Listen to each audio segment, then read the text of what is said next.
행복하자 아프더라도 설교 시리즈 19번째 설교입니다. 오늘 성경 본문은 열왕기상 18장 1절부터 15절 말씀, 구약 성경 열왕기상 18장 1절부터 15절 말씀 제가 봉독하겠습니다. 많은 날이 지나고 제3년에 여호와의 말씀이 엘리야에게 임하여 이르시되 너는 가서 아합에게 보이라. 내가 비를 지면에 내리리라. 엘리야가 아합에게 보이려고 가니 그때에 사마리아의 기근이 심하였더라. 아합이 왕궁 맡은 자 오바댜를 불렀으니 이 오바댜는 여호와를 지극히 경외하는 자라. 이세벨이 여호와의 선지자들을 멸할 때에 오바댜가 선지자 100명을 가지고 50명씩 굴에 숨기고 떡과 물을 먹였더라. 아합이 오바댜에게 이르되 이 땅의 모든 물 근원과 모든 내로 가자. 혹시 꼴을 얻으리라. 그리하면 말과 노새를 살리리니 짐승을 다 잃지 않게 되리라 하고 두 사람이 두루 다닐 땅을 나누어 아합은 홀로 이 길로 가고 오바댜는 홀로 저 길로 가니라. 오바댜가 길에 있을 때에 엘리야가 그를 만난지라. 그가 알아보고 엎드려 말하되 내 주 엘리야여 당신이시니이까. 그가 그에게 대답하되 그러하다. 가서 내 주에게 말하기를 엘리야가 여기 있다 하라. 이르되 내가 무슨 죄를 범하였기에 당신이 당신의 종을 아합의 손에 넘겨 죽이게 하려 하시나이까. 당신의 하나님 여호와께서 살아계심을 두고 맹세하노니 내 주께서 사람을 보내어 당신을 찾지 아니한 족속이나 나라가 없었는데 그들이 말하기를 엘리야가 없다 하면 그 나라와 그 족속으로 당신을 보지 못하였다는 맹세를 하게 하였거늘 이제 당신의 말씀이 가서 내 주에게 말하기를 엘리야가 여기 있다 하라 하시나. 내가 당신을 떠나간 후에 여호와의 영이 내가 알지 못하는 곳으로 당신을 이끌어 가시리니 내가 가서 아합에게 말하였다가 그가 당신을 찾지 못하면 내가 죽임을 당하리이다. 당신의 종은 어려서부터 여호와를 경외하는 자라. 이세벨이 여호와의 선지자들을 죽일 때에 내가 여호와의 선지자 중에 100명을 50명씩 굴에 숨기고 떡과 물로 먹인 일이 내 주에게 들리지 아니하였나이까. 이제 당신의 말씀이 가서 내 주에게 말하기를 엘리야가 여기 있다 하라 하시니 그리하면 그가 나를 죽이리이다. 엘리야가 이르되 내가 섬기는 만군의 여호와께서 살아계심을 두고 맹세하노니 내가 오늘 아합에게 보이리라. 오늘은 행복하자 아프더라도 19번째 설교로서 지난번 설교에 이어 불신앙의 세상을 사는 신자의 고통에 관해 두 번째로 함께 살펴보도록 하겠습니다. 아합 왕과 이세벨 왕비가 우상숭배 정책의 일환으로 북이스라엘 전역과 그 요충지에 신전과 우상의 형상을 세웠고 모든 백성이 그것을 섬기도록 정책적으로 부추기기에 이릅니다. 여기서 짚고 넘어가야 할 부분이 있습니다. 북이스라엘 백성이 이방 신인 바알과 아세라 등을 자연스럽게 받아들였을 뿐만 아니라 우상 숭배의 풍습이 나라 전체로 퍼지는데 아무런 갈등이나 충돌이 없었다는 사실이 성경의 독자들을 당혹하게 하고 충격을 안겨줍니다. 원래 각 나라와 민족마다 토속신앙 혹은 토착신앙이 있기 마련인데 거기에 외래 종교가 유입이 되면 대개는 토속신앙과 갈등을 일으키고 충돌하기 마련 아닙니까? 그래서 신흥 종교가 들어오게 되면 토착신앙과 항상 충돌을 일으킴으로써 거의 예외 없이 박해를 받기 마련이고 급기야 새로운 종교를 전파하는 신도 중에는 순교자가 발생하기도 합니다. 신라 버풍왕 때 불교의 공인을 얻기 위해 순교했던 이차돈의 이야기도 같은 맥락 아니겠습니까? 그런데 참 이상하고 희한하게도 이방신인 바알과 아세라 등은 갈등이나 충돌은커녕 원래 이 나라의 토착 신앙이었던 것처럼 자연스럽게 북이스라엘 백성 전체에 널리 퍼지고 깊숙하게 스며듭니다. 여러분, 왜 이런 현상이 일어났을까요? 단지 북이스라엘의 우두머리인 왕과 왕비가 이방신을 섬기도록 강제해서라고 보기는 매우 어렵습니다. 그렇지 않습니까? 여러분, 신앙은 강제할 수 없습니다. 물론 강제로 어떤 신앙의 형식을 요구할 수는 있지만 그 신앙의 대상을 향해 마음까지 주는 것은 또 다른 차원의 문제예요. 그런데 이 북이스라엘 백성들은 바알과 아세라 숭배를 어쩌면 그렇게 자연스럽게 받아들일 뿐더러 원래 그들의 신앙의 뿌리인 여호와 하나님은 어쩌면 그렇게 손쉽게 버릴 수 있었을까요? 그것은 바알과 아세라 숭배의 성격을 살펴보면 얼른 이해가 됩니다. 바알은 가나안 지역 여러 집단에서 숭배하는 지역신 중 하나예요. 만신 중에서도 우두머리 격이고 비와 농사를 주관하는 신으로 알려져 있습니다. 또한 아세라는 가나안 지역의 3대 여신 중의 하나로서 바알의 아내이며 풍요를 가져다주는 신으로 알려져 있습니다. 특히 페니키아 사람들이 행복을 가져다주는 신으로 숭배한 우상 중 하나이죠. 그런데 바알과 아세라를 제사할 때 중요한 의식 중 하나가 바로 남녀의 성교입니다. 왜냐하면 가나안 사람들은 바알과 배우자 신인 아스타롯 혹은 아세라가 결합하여 비가 내린다고 믿었었기 때문이죠. 그래서 남신인 바알을 대표하는 남자와 여신인 아세라를 대표하는 여자와의 성교가 공식적인 제사의 의식으로서 행해졌던 것이죠. 망측하다고 생각하십니까? 이런 해괴망측한 행위를 경건한 제사 의식으로 여겨 양심에 거리낄 일이 없었고 국가에서도 권장하는 합법적인 일이라면 여러분, 우리 중에서 끝까지 도덕적인 중심을 지키면서 고고하게 살아갈 사람이 과연 얼마나 될까요? 북이스라엘 백성이 바알과 아세라 숭배를 지극히 자연스럽게 받아들였을 뿐만 아니라 이방 종교가 그 지역에 빠르고 깊숙이 스며들 수 있었던 결정적인 이유 중 하나가 바로 여기에 있습니다. 사람의 더러운 욕구까지도 충족시켜주는 종교. 바알과 아세라만 섬기고 이방신을 모시는 제사장들에게 돈만 갖다 바치면 나머지는 내 멋대로 살아도 좋다는 종교를 누가 마다하겠습니까? 게다가 고리타분한 율법의 명령이나 규칙 따위는 거의 신경 쓰지 않고 그저 일정한 헌신과 헌금을 받다 바치면 무슨 소원이든 이루어준다는데 그런 종교를 누가 마다하겠습니까?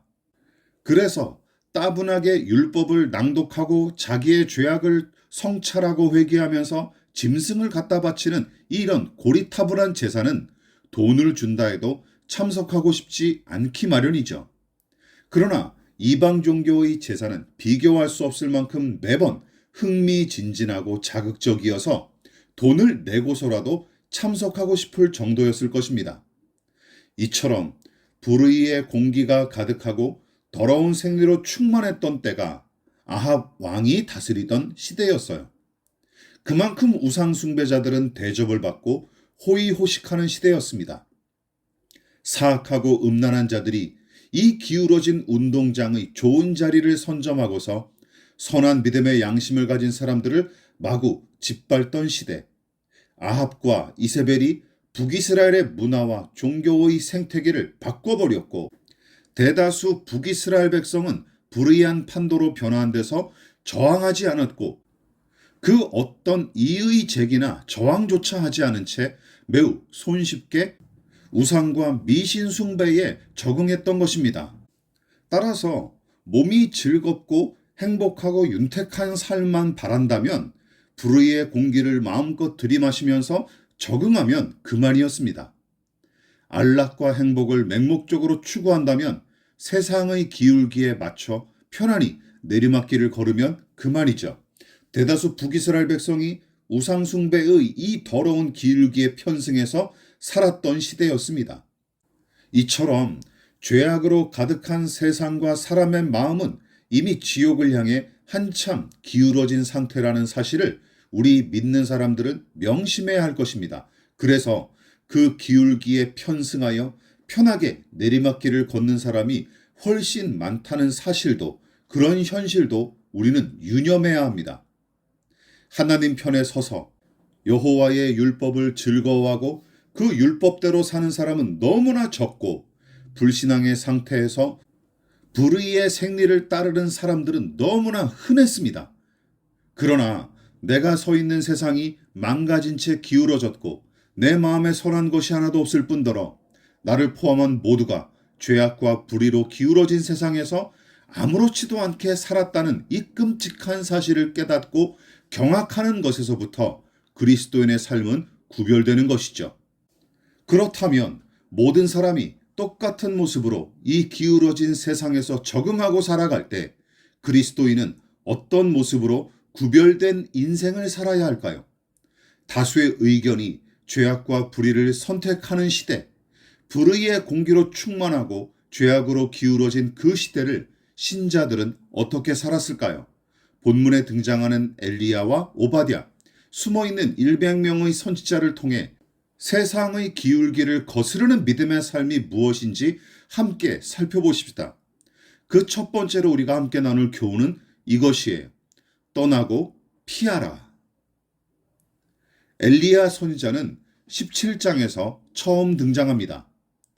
그 엘리야 선지자는 하나님의 명령으로 아합 왕 앞에 나아가 가뭄과 기근이 닥칠 것을 예언한 뒤에 그리 시냇가로 숨어 지내다가 사르밧에 가서 기적을 베풀기도 하죠. 시간이 지나서 때가 이르자 하나님께서 다시 엘리야를 부르시죠. 북이스라엘과 주변 지역이 가뭄으로 3년 6개월 동안 몸살을 앓았던 때였습니다. 그래서 하나님께서는 작정하신 때가 이르자 아합 왕과 이세벨을 비롯한 우상 숭배자들 앞에서 당신의 영광과 위엄을 나타내 보이시려고 엘리야를 다시금 아합 왕 앞으로 보내십니다. 그때 엘리야는 아합 왕의 신하인 오바댜를 먼저 만나죠. 그 시점에서 보면 엘리야와 오바댜는 신앙의 수준이 현격하게 차이가 나는 것처럼 보이지만 엘리야도 처음 아합 왕 앞에 섰을 때는 하나님의 뜻을 전하자마자 그리 시냇가로 피했습니다. 열왕기상 17장 3절을 보십시오. 너는 여기서 떠나 동쪽으로 가서 요단 앞 그리 시냇가에 숨고. 사나이가 칼을 뽑았으면 무라도 썰어야 하는 것 아닙니까? 기왕 아합 왕 앞에 처음으로 섰으니 악한 왕의 목을 베지는 못할 망정 딱이라도 한번 때려야 믿음의 용사다워 보일 테죠. 그러나 하나님은 얼른 그리 시냇가로 숨으라고 엘리야에게 명령하셨습니다. 그러니까 하나님께서 작정하신 뜻을 이룰 때까지 기다리라는 의미와 함께 자기의 힘 대신 하나님의 은혜로 사는 법을 터득하라고 그곳으로 보내셨던 것입니다. 그러니까 그리 시냇가는 기다림과 은혜를 배우는 장소였으며 또한 피난처이기도 했습니다.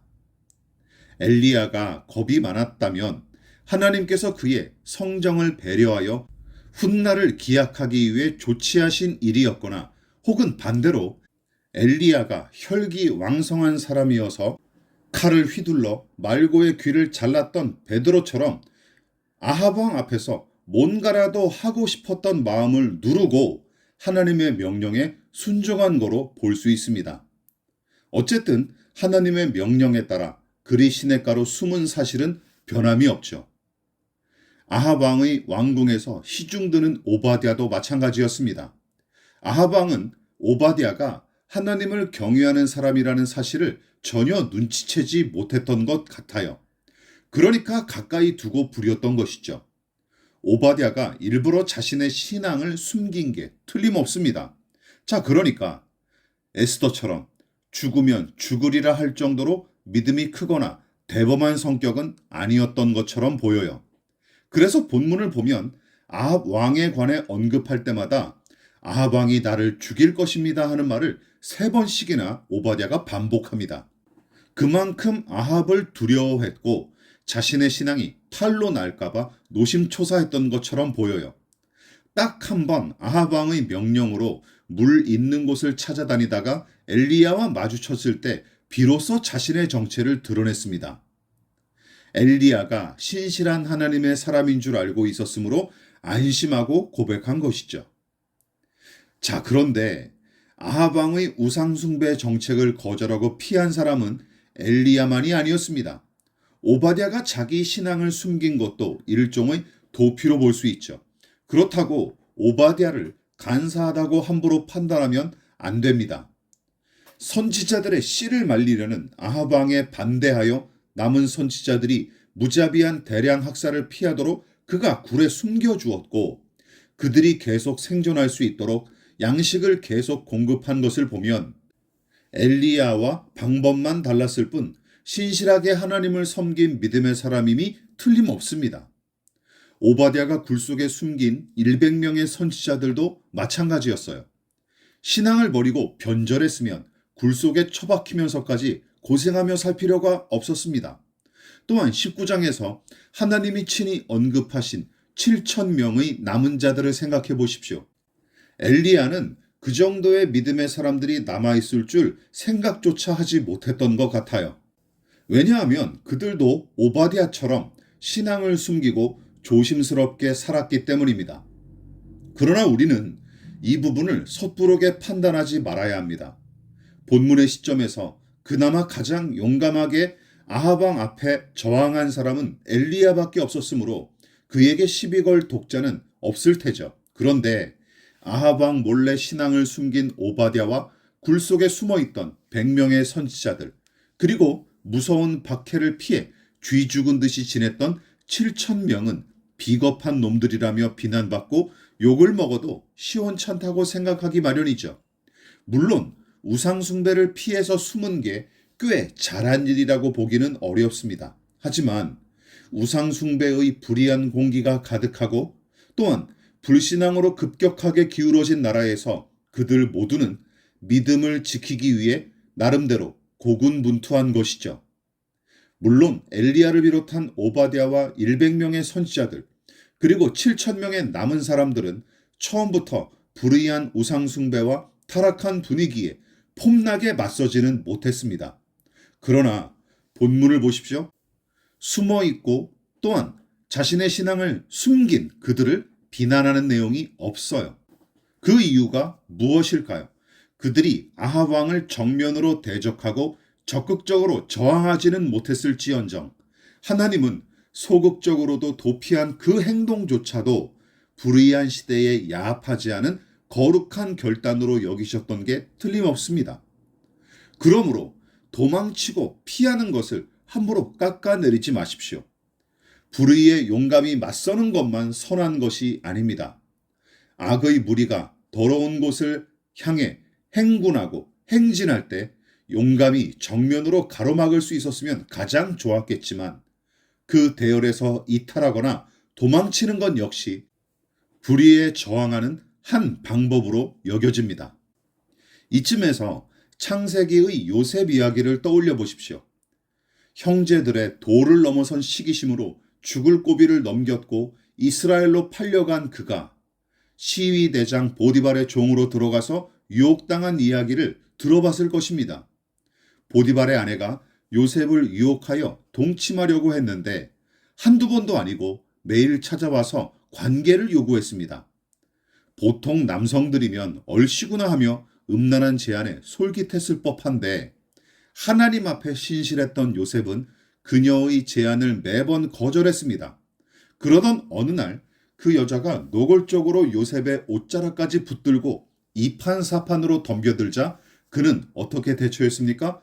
창세기 39장 12절을 보십시오. 그 여인이 그의 옷을 잡고 이르되 나와 동침하자.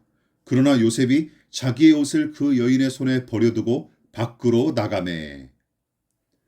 음란하게 유혹하는 여자의 손길을 단호하게 뿌리치고 그 자리에서 달아납니다. 말 그대로 그 자리에서 피한 것이죠. 이 부분을 읽으면서 요셉이 달아나기보다 그 여자의 뺨을 치고 그 얼굴에 침을 뱉으면서 용감하게 저항했어야 옳다고 우기는 사람은 제가 지금까지 한 번도 본 적이 없습니다. 죄악의 불이 활활 타오르는 곳에 가만히 있지 말고 피하는 것도 상책인 줄 믿습니다. 온갖 해로운 불순물을 가득 머금은 빗줄기가 퍼부을 때는 얼른 처마 밑으로 달아나야 하죠. 남의 생명과 인간의 존엄을 무시하는 곳에서 피하십시오. 먹을 가까이 하면 검어진다 하는 격언처럼 더러운 곳에 서면 더러워지기 마련이고 악한 자들과 손을 잡으면 악당이 되는 게 이치입니다. 하나님의 선한 뜻을 노골적으로 거절하고 도리어 악을 도모하는 무리와 짝하지 말고 거기서 이탈하십시오. 돈과 쾌락과 권력을 맹목적으로 숭배하는 자리에서 떠나십시오. 불의한 체제의 부속품으로 남아있지 마십시오. 거기서 계평이나 얻으려고 더러운 생리에 편승하지 마십시오. 적극적으로 이의를 제기하거나 저항하지 못했을지라도 죄악에 동참하지 않겠다고 거절하면서 피하십시오. 지난번 설교에서 언급했던 시편 1편 1절을 떠올려 보시기 바랍니다. 믿음으로 사는 복 있는 사람은 단수로 표현했었는데 악인과 죄인과 오만한 자는 모두 복수로 표현했습니다. 이것은 죄악으로 기울어진 세상에 매우 기가 막히게 적응한 악당들은 대다수인데 반해 그 기울기에 저항하여 사는 사람들은 너무나 적다는 뜻도 함유하고 있는 것입니다. 다시 한번 살펴보십시다. 복 있는 사람은 악인들의 꾀를 따르지 아니하며 죄인들의 길에 서지 아니하며 오만한 자들의 자리에 앉지 아니하고. 소수의 신실한 신자. 그러나 죄인의 본성과 본능에 충실하게 살아가는 다수의 사람들. 거기에서 더 나아가 이 말씀은 한 가지 교훈을 독자들에게 다시금 던져줍니다. 복 있는 사람, 복 받은 사람들은 악인들의 꾀를 피합니다. 죄인들의 길에 서지 않고 거기서 달아납니다. 오만한 자들과 함께 자리에 앉기는커녕 그 자리를 과감히 박차고 일어서서 떠날 줄 아는 사람, 그 사람이 복스럽다고 하신 말씀이에요. 그러므로 죄악으로 기울어진 자리에 머물지 마시고 떠나십시오. 불의한 일들을 자행하는 사람들과 짝하지 말고 피하십시오. 저항의 기준을 너무 높게 잡지 마십시오. 처음부터 용감하게 저항하리라고 섣부르게 덤벼들어서도 안 됩니다. 엘리야가 처음부터 아합 왕과 직접 맞서지 않았던 사실을 염두에 두시기 바랍니다. 오바댜와 100명의 선지자 그리고 7,000명의 신자만 아니라 엘리야도 숨어 있었습니다. 다만 서로의 성격이나 처지가 달랐고 어쩌면 믿음의 수준이 달라서 엘리야가 담대하게 저항했을 때도 나머지 사람들은 신분을 섬기거나 도피해 있었을 뿐이죠. 즉, 기질이나 믿음의 수준이 달라서 드러나는 모습이 달랐을 뿐 똑같이 우상숭배 정책을 반대했고 하나님을 향해 옳은 방향으로 나아가고 있었던 것은 부정할 수 없어요. 불의한 곳에 서기를 거절하십시다. 꾀를 부려서 교활하게 제 이익 챙기기에 급급한 자들과 손잡지 마십시오. 돈과 권력을 내세워 하나님 노릇하는 자들과 짝하지 마십시오. 길이 아니면 가지 말고 말이 아니면 듣지 말라 하는 속담이 있지 않습니까? 같은 뜻입니다. 물론 잘못된 자리를 떠나고 불의한 자리를 피하는 데서 그치지 마십시오. 피하고 떠난 자리에서 더 나아갈 때가 있습니다. 바로 진정한 피난처이신 하나님께 나아가십시오. 시편 34편 8절 말씀입니다. 너희는 여호와의 선하심을 맛보아 알지어다. 그에게 피하는 자는 복이 있도다. 복 있는 자는 악인과 죄인 그리고 오만한 자들과 짝하기를 거절하고 그 자리를 떠나는 사람입니다. 또한 복 있는 자는 불의한 자리를 피하는 대신 여호와 하나님께로 피하여 그의 선하심 안에 거하는 사람입니다. 불법과 불의를 서슴지 않고 몰상식한 일과 부도덕한 일들이 자행되는 곳, 맹목적인 차별과 혐오가 난무하는 자리, 사람의 생명을 가볍게 여기고 그의 인격을 함부로 짓밟는 곳, 약육강식과 황금만능주의, 성공지상주의를 부추기는 이 시대, 거기서 피하십시오. 그리고 용감히 떠나십시오. 누구나 금방 엘리야처럼 되는 게 아닙니다. 오바댜처럼 아직 적극적으로 저항할 용기가 없으므로 자기의 중심을 숨기는 유약한 모습이라도 거기서부터 시작하십시오. 100명의 선지자들과 7,000명의 남은 사람들처럼이라도 괜찮습니다. 죄악으로 기울어진 세상에 적응하기를 거절하고 피하십시다. 그리고 하나님께로 나아가십시다. 그 안에서 충분한 안전과 평강을 누리면서 의의 길을 향해 나아가는, 그리고 그 진정한 행복의 여정을 출발할 수 있는 저와 여러분 되시기를 진심으로 부탁을 드립니다. 기도하겠습니다. 하나님, 이 세상에서 아무 근심 없이 평안하고 풍족하게 살아가기를 누구나 소망하지만 하나님의 백성으로서 마냥 이 세상에 잇대어 살아가기가 어려운 것이 사실입니다. 그리고 신앙과 양심이 무뎌지지 않은 까닭에 세상에서 일어나는 부조리와 불의를 직시하고 미워할 수 있으니 그나마 감사할 따름입니다. 다만 본문의 엘리야처럼 불의와 죄악에 적극적으로 저항하지 못하는 우리의 부족한 믿음 탓에 우리는 여전히 오바댜와 100명의 선지자들과 7,000명의 신자들처럼 그저 숨기고 가리고 피할 때가 훨씬 더 많습니다.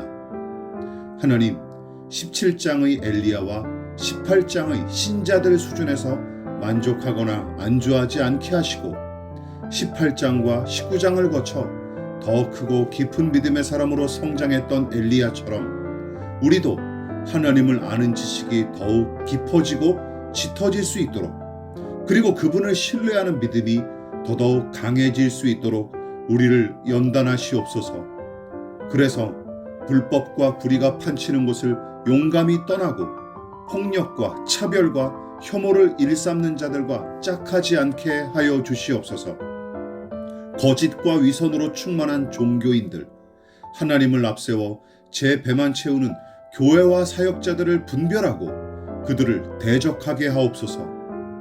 우리의 유일한 피난처이자 용기의 근거이신 예수 그리스도의 이름으로 기도합니다. 아멘.